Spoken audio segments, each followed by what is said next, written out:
कक्षा 12वीं के समस्त विद्यार्थियों को इस दिवस की प्रातः बेला का हार्दिक अभिवादन। सुप्रभात। आशा करता हूँ कि सारे विद्यार्थी इस विषम परिस्थिति में अपने अपने घरों में कुशल पूर्वक से होंगे और वे अपने ज्ञान में नित्य उत्तरोत्तर वृद्धि करते जा रहे होंगे। मैं प्रेम सिंह, प्रशिक्षित परास्नातक शिक्षक हिंदी, DPS हल्द्वानी लामाचौर, आज आपके समक्ष हिंदी शिक्षण के अंतर्गत कवि उमा शंकर जोशी द्वारा रचित कविता छोटा मेरा खेत व बगुलों के पंख लेकर प्रस्तुत हुआ हूँ। इन कविताओं के माध्यम से कवि ने अपनी साहित्यिक विधा एवं साहित्यिक भावना का परिचय दिया है।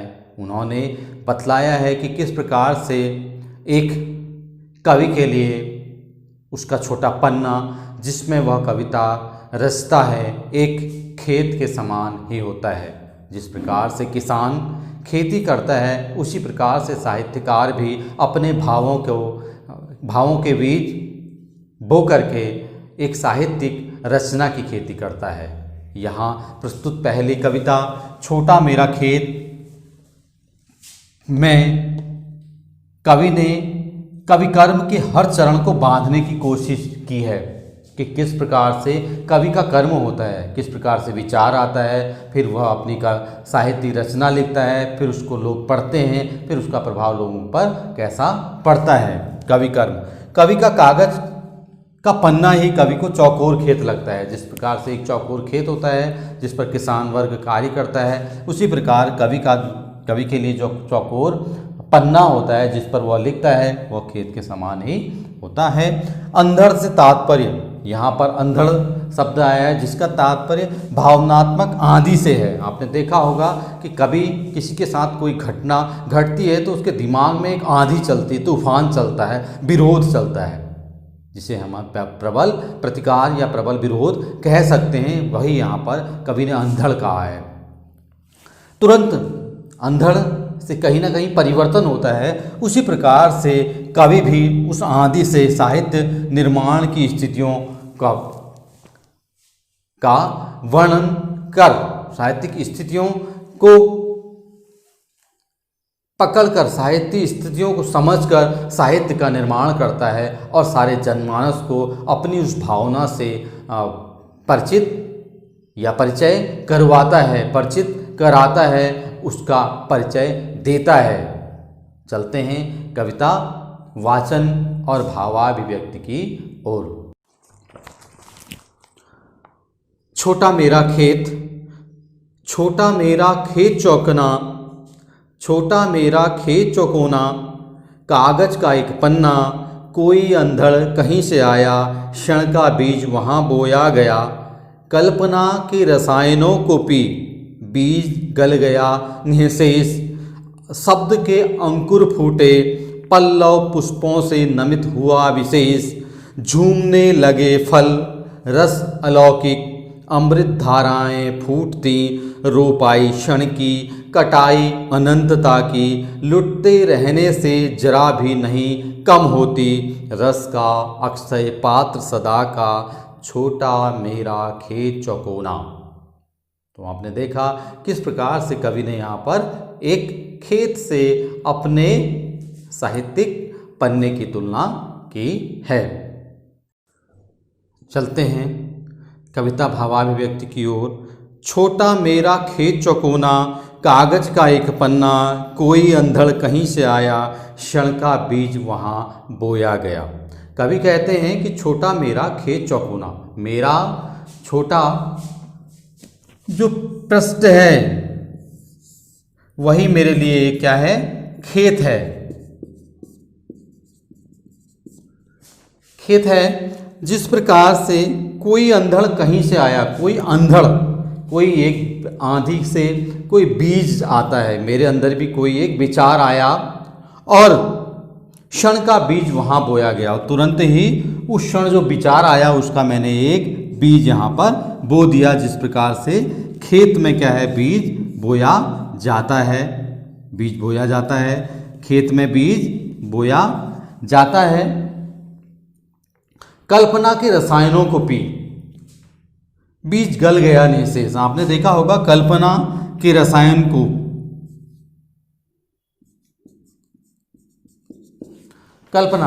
कभी कल्पना करते रहता है कि ऐसा क्या होगा। किसान भी कल्पना करता है और वह क्या है, रसायन, जो भी खेत में रसायन खाद दी जाती है उससे यह बीज क्या हो जाता है, पूरी तरह नष्ट जाता है। फिर नया अंकुरण होता है, नई पत्तियां आती हैं। इसी प्रकार से वह कह रहे हैं कि कल्पना के रसायनों को पी, बार बार कल्पना हुई कि मैं किस प्रकार से कविता लिख सकता हूँ। रसायनों को पी, बीज गल गया नीचे, सारा बीज जो था, जो मेरी बात थी, जो मेरी चुभन थी, वह गल गई, वह समाप्त हो गई। फिर मेरी नई कल्पना जन्म ली कि किस प्रकार से मेरे साथ जो हुआ वह दूसरे के साथ नहीं होना चाहिए। मैंने जो भुगता वह दूसरे के साथ नहीं होना चाहिए। अपना संपूर्ण अपने आप को नष्ट करने के बाद शब्द के अंकुर फूटे। ऐसा सोचने के बाद कवि के शब्दों के अंकुर फूटे कि परोपकार, लोगों के हित की भावना,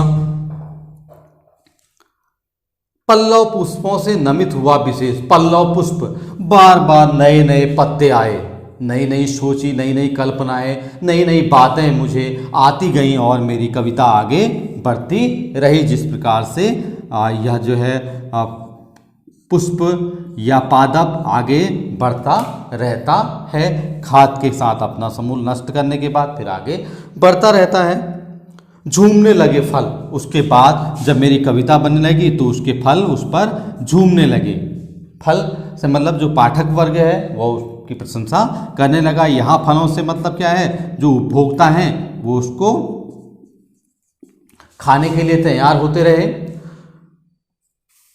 रस अलौकिक, उसमें अलौकिक रस था। आपने देखा होगा जो भी फल होता है उसमें लोग बड़े चाव से खाते हैं, वही कविता का है, उसमें भी कुछ ना कोई रस होता है। जब आप कविता पढ़ते हैं तो आपका हृदय आनंदित होता है। अमृत धाराएं फूटती, अमृत उसे कहते हैं जो कभी भी जो है समाप्त नहीं होती। कविता में आपने प्रायः देखा होगा जो धाराएं होती हैं वो जस की तस रहती हैं। आप शुरू की कोई भी कविताएं ले लीजिए, आदिकाल से आधुनिक काल तक की जितनी कविताएं पढ़ेंगी वो वैसी की वैसी ही हैं, उनमें कोई परिवर्तन नहीं हो सकता, ना उनके भावों में कोई परिवर्तन है। रोपाई क्षण की, क्या होता है, एक क्षण बीज आया और तुरंत हमने उस पर कविता बना दी। रोपाई क्षण की, क्षण का एक बीज कोई हमने जमीन पर लगाया और तुरंत उसके बाद जो है पादप बनते रहा, फिर हमारा कोई कार्य नहीं। कटाई अनंतता की, और इसकी कटाई क्या होती है, ये तो कटाई एक बार होती है फसल की कटाई, लेकिन जो कविता की कटाई होती है बार बार कटते रहती है, लोग बार बार पढ़ते रहते हैं उसको, वही कटाई से मतलब है। लुटते रहने से जरा भी कम नहीं होती। फसल तो एक बार कट गई, समाप्त हो गई, लेकिन कविता का यह होता है कि एक बार पढ़ी फिर दूसरे ने पढ़ी, कितने ही लोग पढ़ें, लेकिन यह कभी भी समाप्त नहीं होता है। इसका रस, इसका साहित्यिक रस कभी भी समाप्त नहीं होता, उसका प्रभाव कभी भी समाप्त नहीं होती। रस का अक्षय पात्र सदा का, यह जो कविता है यह क्या है, अक्षय पात्र। अक्षय पात्र आपने देखा होगा किसके पास था, अक्षय पात्र द्रौपदी के पास था, जिसमें कभी भी कोई अन्न समाप्त नहीं होता था, चाहे कितने ही लोग खा लें।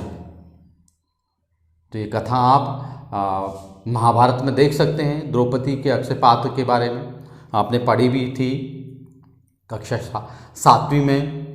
महाभारत कथा में यह अक्षय पात्र के बारे में जिक्र आया है। तो अक्षय पात्र से मतलब यहाँ पर यह है कि इसमें जिसका कभी भी कोई जो है जिसमें से सामग्री कभी भी समाप्त न हो।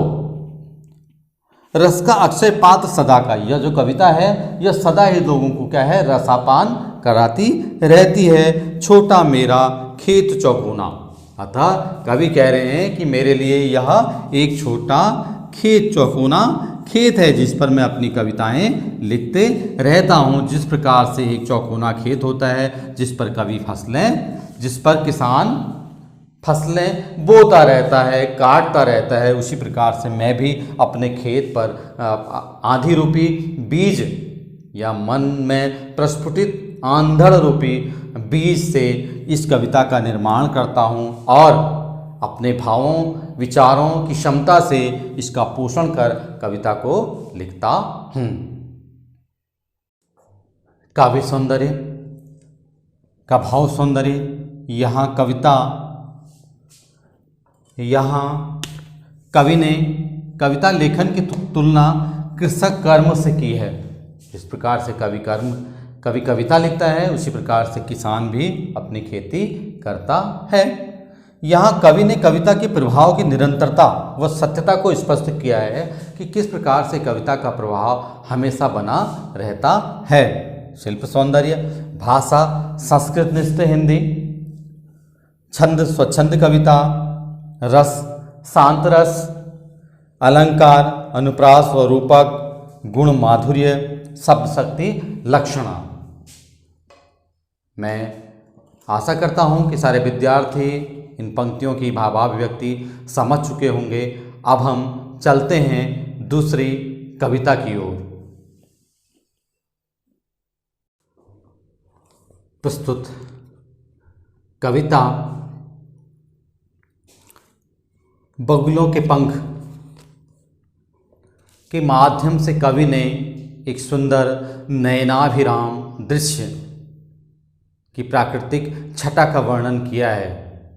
आपने प्रायः देखा होगा कि आकाश में जब सायंकाल के समय बगुलों की पंक्तियाँ जाती हुई दिखाई देती हैं तो वह हमें बहुत ही अच्छी लगती हैं। कवि ने भी उस क्षण को अपने आँखों से देखा और यहाँ अपनी कविता के माध्यम से उसे पिरो दिया। यह एक सुंदर दृश्य कविता है जिसे कवि देख रहा है। सौंदर्य के चित्रात्मक वर्णन से आपको जब कोई सौंदर्यात्मक चित्र दिखाई देता है तो मन में पड़ने वाले प्रभाव, आपका मन प्रफुल्लित हो जाता है। उसका वर्णन यहाँ पर कवि ने किया है। काले बादलों से भरे आकाश में श्वेत पंखों से युक्त बगुलों की पंक्ति, काले बादलों से भरे आकाश में श्वेत पंखों से युक्त बगुलों की पंक्ति का सौंदर्य कवि ने यहाँ पर प्रकट किया है। कवि ने इस नयनाभिराम दृश्य, नयनाभिराम जो आँखों को अच्छा लगता है, इस दृश्य का वर्णन सर्वहित व संपूर्णता की कामना से श्रेष्ठ माना है कि मनुष्य को लगता है कि मैं यह प्राप्त कर लूँ, यह प्राप्त कर लूँ, वह संतुष्टि प्राप्त नहीं कर पाता। लेकिन अगर प्रकृति का कोई भी ऐसा दृश्य उसे अच्छा लग जाए जो उसके मन को आनंदित कर दे, वह सबसे उत्तम है। यहाँ कवि ने मानसिक शांति की स्थिति को सभी धनों से श्रेष्ठ बतलाया है। चलते हैं कविता वाचन की ओर।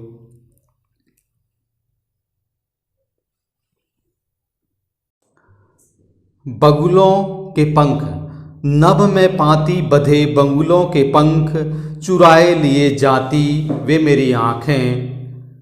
कजरारे बादलों की छाई नभ छाया, तैरती सांझ की सतेज श्वेत काया, हौले हौले जाती मुझे बांध निज माया से, उसे कोई तनिक रोक रखो, वह तो चुराए लिए जाती मेरी आँखें। नभ में पाती बंधी बगुलों की पाँखें। तो कवि ने यहाँ पर कितना सुंदर वर्णन उस दृश्य का किया है कि सायंकाल का समय है और बगुले वापस लौट रहे हैं। कवि कहते हैं नभ में पाती बंधे बगुलों की पंख। कवि कह रहे हैं कि इस आकाश में पंक्तिबद्ध क्रम से बगुलों के पंखों का क्रम चुराए लिए जाती वे मेरी आँखें। इतना सुंदर लग रहा है कि वे मेरी आँखें चुरा ले जा रहे हैं। आँखें चुरा ले जाना मानवीकरण अलंकार, ऐसा प्रतीत होता है कि वे मेरी आँखें चुरा ले जा रहे हैं, अर्थात बहुत ही सुंदर लग रही हैं। कजरारे बादलों की छाई नभ छाया, काले काले कजरारे बादल क्या होते हैं? काले काले बादल होते हैं, सांवले बादल होते हैं। कजरारे बादलों की छाई नभ छाया, नभ में कजरारे काले बादलों की छाया छाई हुई है। तैरती सांझ की सतेज श्वेत काया, उन पर क्या है? शाम को सतेज आपने देखा होगा बगुलों का जो श्वेत कलर होता है वो बहुत ही तीक्ष्ण होता है। श्वेत बाद तैरती सांझ की सतेज श्वेत काया, श्वेत काया में क्या करते हैं, जो सतेज तेज दिखाई देने वाली श्वेत शारीरिक काया बगुलों की वह तैरती जाती है। हौले हौले जाती मुझे बांध निज माया से, धीरे धीरे वो उड़ते हुए जाते हैं और वह उस अपने सौंदर्यमयी माया से मुझे बांधते जाते हैं। उसे कोई तनिक रोक रखो। कवि यहाँ पर कहता है कि कोई यदि इस स्थिति को रोक दे तो मेरे लिए बहुत बड़ा उपकार होगा। उसे वह तो चुराए लिए जाती मेरे आँखें, अर्थात वह तो वह सौंदर्य मेरी आँखों को चुराए लिए जाता है। मैं बरबस ही उसकी ओर आकर्षित होता जाता हूँ। नभ में पांति बंधे बगुलों की पाँखें, अर्थात इस आकाश में पंक्तिबद्ध बगुलों के पंखों की छाया, बगुलों का उड़ना मुझे बरबस ही अपनी ओर आकर्षित करता है। मेरी आँख उस सौंदर्य से नहीं हट पाती है। तो यहाँ कवि ने प्रकृति सौंदर्य के प्रति अपने आकर्षण और प्रकृति सौंदर्य की वास्तविकता के रसास्वादन एवं प्राकृतिक सौंदर्य के प्रतिमानों पर ध्यान देने की बात की सीख दी है। उसने जीवन के असीम सुख को यहाँ पर प्रदर्शित किया है। प्राय आपने देखा होगा जब आप आकाश को देखते हैं, नदियों को देखते हैं, समुद्र को देखते हैं, फूलों को देखते हैं, पहाड़ों को देखते हैं तो बरबस ही आप आकर्षित हो जाते हैं। उस समय के लिए आप अपने आप को भूल जाते हैं और ऐसा होना भी चाहिए, क्योंकि जीवन की सत्यता यही है, यही आनंद वास्तविक आनंद होता है। यह बात कवि ने हमें यहाँ समझाई है। काव्य सौंदर्य का भाव सौंदर्य, यहाँ कवि ने प्राकृतिक दृश्यों की सुंदरता का वर्णन किया है। द्वितीय, यहाँ कवि ने सभी को प्राकृतिक उपमानों के सौंदर्य से आनंदित होने की बात कही है। शिल्प सौंदर्य, भाषा, परिष्कृत हिंदी, रस, श्रृंगार रस, गुण प्रसाद, शब्द शक्ति, लक्षण, अलंकार, अनुप्रास, रूपक और मानवीकरण। आशा करता हूँ कि सारे विद्यार्थी इन पंक्तियों की भावाभिव्यक्ति समझ चुके होंगे और वे भावार्थ प्रसंग सहित भावार्थ लिखने में दक्ष हो चुके होंगे। चलते हैं प्रश्न अभ्यास की ओर। प्रश्न नंबर 1, छोटे चौकोने खेत को कागज का पन्ना, छोटे चौकोने खेत को कागज का पन्ना कहने में क्या अर्थ निहित है? अथवा छोटा मेरा खेत कविता में खेत की तुलना कागज के पन्ने से की गई है, क्यों? छोटे चौकोने खेत को कागज का पन्ना कहने से यह अर्थ निहित है, दोनों में आकार की समानता के साथ बुआई, अंकुरण, विकसित दशा में भी समानता। जिस प्रकार से खेत में बीजारोपण होता है, फिर अंकुरण होता है, पौधा विकसित होता है, उस पर पुष्प लगते हैं, फल लगते हैं, उसी प्रकार से कवि कागज पर रचना को उकेरता है।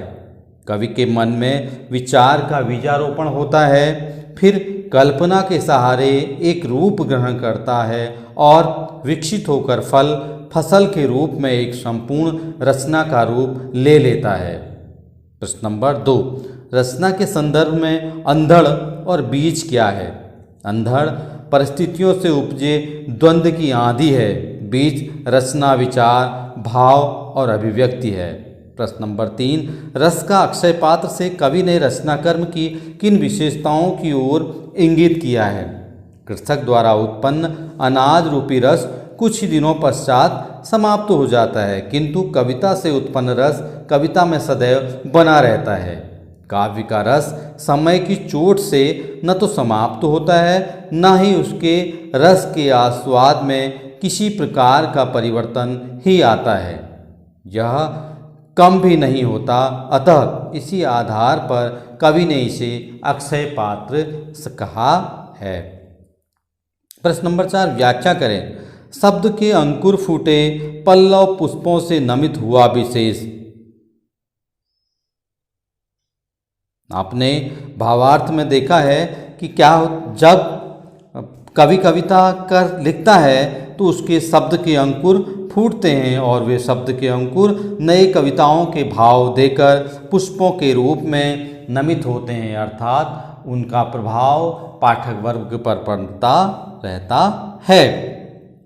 प्रश्न नंबर 2, रोपाई क्षण की कटाई अनंत की, लुटते रहने से जरा भी कम नहीं होती। इन पंक्तियों के माध्यम से कवि ने यहाँ पर कविता की रोपाई या कविता निर्माण की प्रक्रिया से उत्पन्न उसके प्रभाव का वर्णन किया है कि किस प्रकार से कविता रची जाती है और वह पाठक वर्ग द्वारा लंबे समय तक काटी जाती है, पढ़ी जाती है। लुटते रहने से, उसको पढ़ने से किसी प्रकार की भी कमी नहीं आती है और वह किसी प्रकार से कम नहीं होती, उसका प्रभाव कम नहीं होता, उसका प्रभाव अनंत काल तक बना रहता है। आशा करता हूँ कि सारे विद्यार्थी इन प्रश्नों के उत्तर भली भांति समझ चुके होंगे और वे इन्हें अपनी उत्तर पुस्तिका में लिखने हेतु प्रवृत्त एवं समर्थ हो गए होंगे। इसी आशा से आप सभी का पुनः धन्यवाद।